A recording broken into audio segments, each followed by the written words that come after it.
شروع کرتا ہوں اللہ کے نام سے جو بڑا مہربان نہایت رحم کرنے والا ہے۔ السلام علیکم دوستو، welcome on S G A stories. دوستو، بیان کیا جاتا ہے کہ بغداد میں ایک غریب عورت رہتی تھی۔ اس غریب عورت کا ایک بچہ تھا اور اس کا شوہر کئی سال پہلے وفات پا چکا تھا۔ وہ عورت اگرچہ غریب تھی لیکن ایمانداری اور دیانتداری میں اس کا کوئی ثانی نہیں تھا۔ اس کے گھر میں فاقے بھی ہوتے لیکن پھر بھی وہ اللہ تعالیٰ کا شکر ادا کرتی رہتی تھی۔ اگر حلال طریقے سے اسے کچھ میسر آ جاتا تو وہ شکر کرتی، اور اگر کبھی اس کو بھوکے پیٹ سونا پڑتا تو صبر کے ساتھ سو جاتی، لیکن کبھی اس نے ناجائز طریقے سے اپنا پیٹ بھرنے کی کوشش نہیں کی۔ اس غریب اور بیوہ عورت میں ایک بہترین وصف تھا، اور وہ یہ تھا کہ اس کو اللہ تعالیٰ کی ذات پر بے انتہا یقین تھا۔ وہ اپنی ہر مشکل میں، اپنی ہر پریشانی میں خود کو خدائے بزرگ و برتر کے سپرد کر دیتی، اور اللہ تعالیٰ بھی اپنی رحمت سے اس کی پریشانیاں دور فرما دیتے۔ اس کو اللہ تعالیٰ کی ذات پر اتنا یقین تھا کہ وہ عورت اللہ تعالیٰ کے نام پر مانگنے والے کو کبھی خالی ہاتھ نہیں بھیجتی تھی۔ اگر اسے اپنے منہ کا لقمہ نکال کر ہی دینا پڑتا تو وہ عورت وہ بھی دے دیتی، لیکن وہ اللہ کے نام پر صدقہ ضرور دیا کرتی تھی۔ ایک دن کچھ یوں ہوا کہ وہ بیوہ عورت اور اس کا بچہ جنگل میں کسی کام سے گئے ہوئے تھے۔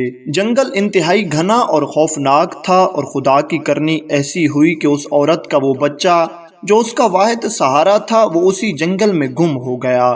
اب اس بیچاری ماں نے اپنے بچے کو بہت تلاش کیا، لیکن اکیلی عورت تھی، اسے کافی دیر تلاش کرنے کے بعد بھی اپنا بچہ نہ مل سکا، اور آخر کار یہ تھک ہار کر روتی ہوئی واپس گھر آ گئی۔ گھر آ کر اس نے مصلی بچھا لیا اور اللہ تعالیٰ کے حضور رو رو کر عرض کرنے لگی، یا اللہ، میں تیری رضا پہ راضی ہوں، اگر تیری رضا یہی ہے تو تو مجھے صبر عطا کر۔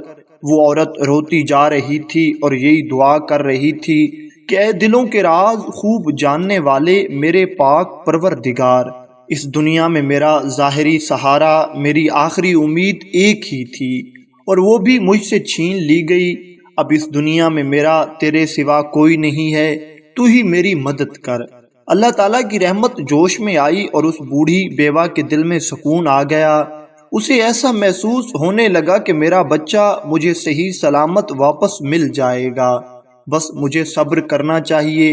دن گزر رہے تھے اور ہر وقت وہ بوڑھی عورت اللہ تعالیٰ سے بس اپنے بچے کے بارے میں دعائیں کر رہی تھی۔ ایک دن ہوا کچھ یوں کہ وہ بیوہ عورت کھانا کھا رہی تھی کہ اس کے دروازے پر کسی نے دستک دی۔ اس عورت نے باہر جا کر دیکھا تو کیا دیکھتی ہے، ایک فقیر اللہ کے نام پر کھانا مانگ رہا تھا۔ ایک بوڑھا فقیر تھا جو دیکھنے ہی سے بہت کمزور لگ رہا تھا، اور ایسا محسوس ہو رہا تھا کہ یہ بیچارہ کئی دن سے بھوکا ہے۔ اس غریب اور بیوہ عورت نے اپنا کھانا اٹھا کر اس فقیر کو دے دیا اور خود پانی پی کر اللہ تعالیٰ کا شکر ادا کر دیا۔ اس بوڑھے فقیر نے اطمینان کے ساتھ وہ روٹی لی اور اس بیوہ عورت سے کہنے لگا، وہ بہترین صلہ دینے والا پاک پروردگار تجھے اس نیکی کا ضرور صلہ دے گا۔ اور یہ کہتا ہوا وہ فقیر وہاں سے چلا گیا، اور یہ عورت بھی اپنے بچے کی یاد میں تڑپتی ہوئی بھوکی ہی جا کر سو گئی۔ یہ عورت سو رہی تھی اور آدھی رات کا وقت ہوا تو ایک بار دروازے پر پھر سے دستک ہوئی۔ جب اس عورت نے آ کر دیکھا تو کیا دیکھتی ہے کہ بادشاہ وقت اپنے سپاہیوں کے ساتھ اس کے دروازے پر موجود تھا۔ یہ عورت بہت حیران اور پریشان ہو جاتی ہے کہ بادشاہ وقت میرے دروازے پر، اور وہ بھی اس وقت، اللہ خیر کرے۔ ابھی یہ عورت بادشاہ کی موجودگی سے حیران و پریشان ہی کھڑی تھی کہ ایک شیریں آواز اس کے کان میں پڑی، امی جان۔ جب اس عورت نے اس آواز کے تعاقب میں دیکھا تو کیا دیکھتی ہے کہ اس کا بچہ امی جان کہتا ہوا اس کی طرف دوڑ رہا تھا۔ اس نے اپنے بچے کو سینے سے لگا لیا اور اللہ تعالیٰ کا شکر ادا کرنے لگی، یا اللہ، تیرا شکر ہے کہ میرا بچہ مجھے صحیح سلامت مل گیا۔ یہ عورت بادشاہ کا شکریہ ادا کرتے ہوئے بادشاہ سے پوچھتی ہے، بادشاہ سلامت، آپ کو میرا بچہ کہاں اور کس حال میں ملا؟ تو بادشاہ وقت اس عورت سے کہتا ہے کہ میں شکار کھیلنے کے لیے جنگل گیا ہوا تھا، تبھی آپ کا بچہ راستے میں مجھے پڑا ہوا ملا تو میں اس کو اٹھا کر اپنے محل میں لے آیا۔ جب اس کو ہوش آیا تو میں نے اس سے پوچھا کہ تم کون ہو اور اس خطرناک جنگل میں اکیلے کیسے پہنچے؟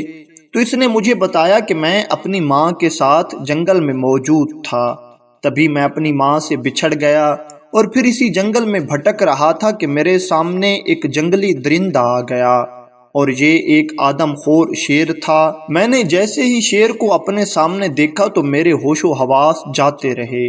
بس مجھے اتنا یاد ہے کہ شیر مجھ پر حملہ کرنے ہی والا تھا کہ ایک غیبی ہاتھ نمودار ہوا اور پھر مجھے کچھ ہوش نہیں رہا، اور جب ہوش آیا تو میں آپ کے ساتھ آپ کے محل میں بیٹھا ہوا تھا۔ بادشاہ وقت مزید بتاتا ہے کہ میں نے اس سے مزید پوچھا تو اس نے مجھے تمہارے بارے میں اور تمہاری صدقہ دینے والی اچھی صفت کے بارے میں بتایا، تو اللہ تعالیٰ کی طرف سے میرے دل میں یہ بات ڈال دی گئی کہ میں اس عورت کا امتحان لوں۔